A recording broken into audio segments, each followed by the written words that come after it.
नमस्कार दोस्तों, आप देख रहे हैं खौफ एक एहसास। आज की कहानी हमें भेजी है रोहित वर्मा ने झांसी से।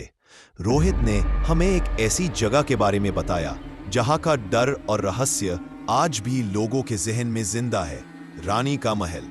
तो चलिए बिना वक्त गवाए शुरू करते हैं आज की कहानी। मेरा नाम रोहित है, मैं झांसी का रहने वाला हूं। यह कहानी जो मैं आपको सुनाने जा रहा हूं, ये मेरी जिंदगी की सबसे खौफनाक यादों में से एक है।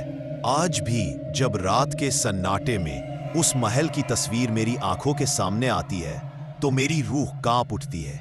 ये बात लगभग 7 साल पुरानी है।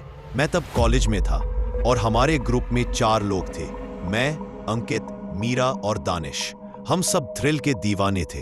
पुरानी जगहों को एक्सप्लोर करना, हॉरर स्टोरीज पढ़ना या कब्रिस्तानों के पास रात में जाके बैठना, ये सब हमारे शौक थे। लेकिन एक दिन हमने ऐसा कदम उठा लिया जिसका नतीजा हमें जिंदगी भर भुगतना पड़ा। झांसी से लगभग 30 किलोमीटर दूर एक छोटा सा गांव है, रतनपुर। इस गांव के पास एक पुराना महल है जिसे लोग रानी का महल कहते हैं ये महल एक रानी के लिए बनवाया गया था जो रियासत की रखवाली करती थी। लेकिन एक रात कुछ ऐसा हुआ कि पूरी रियासत में आग लग गई और रानी वही महल में जलकर मर गई। तब से लोग कहते हैं कि उस महल में उनकी आत्मा का बसेरा है। हमने सोचा कि वीकेंड पर वहां एक्सप्लोर करने चलते हैं। हमने अपनी गाड़ी उठाई और सुबह 11 बजे रतनपुर के लिए निकल गए। रास्ते में हमें कुछ अजीब नजरें मिले। कुछ पेड़ जले हुए थे और कुछ लोग हमें घूरते हुए देख रहे थे, जैसे वो कहना चाहते हों कि वापस चले जाओ। गांव पहुंचकर हमने एक छोटी सी चाय की दुकान पर रुककर पूछा, रानी का महल किधर है? चाय वाला थोड़ा सा घबरा गया। उसने कहा, साहब वहां मत जाइए, वहां कुछ अच्छा नहीं होता।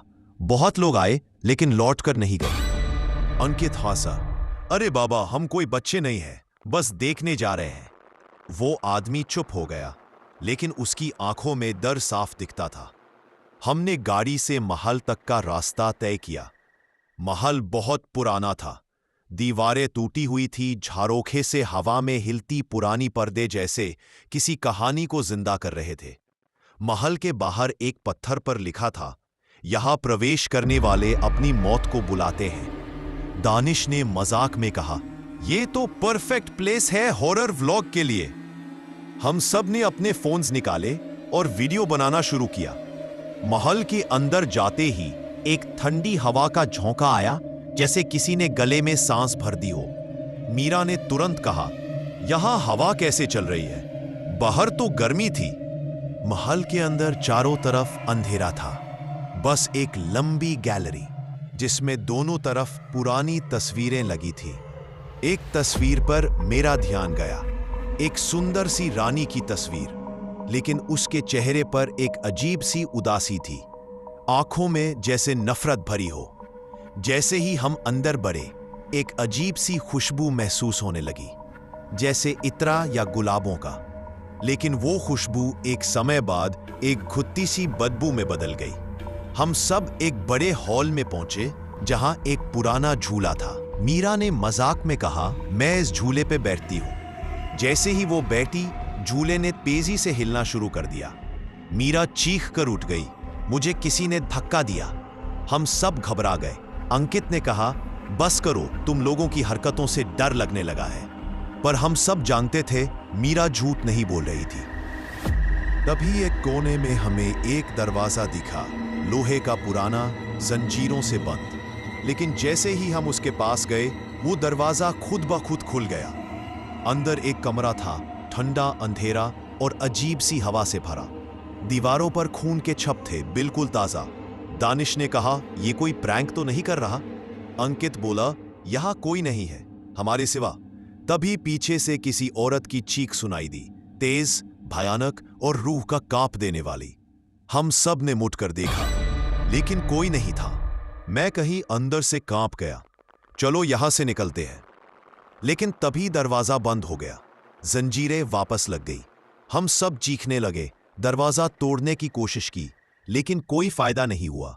तभी एक कोने में से एक सिलुएट निकली, एक औरत जाले हुए चेहरे के साथ, लाल साड़ी में। उसके हाथ में एक तलवार थी। उसके चेहरे का आधा हिस्सा पिघला हुआ था और आंखों में लहू। वो हमारी तरफ बढ़ने लगी। मीरा बेहोश हो गई।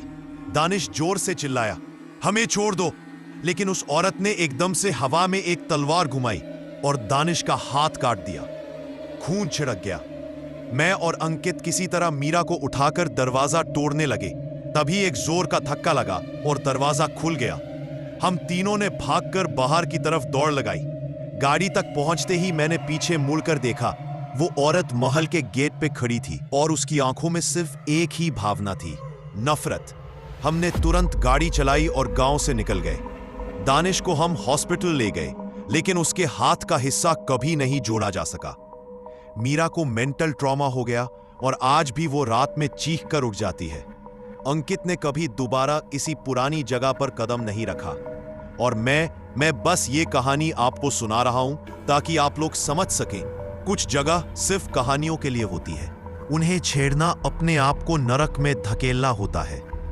आज भी अगर आप रतनपुर के उस महल के पास जाएंगे तो शायद कोई आवाज आपको बुलाए, पर याद रहिए वो बुलावा मौत का हो सकता है।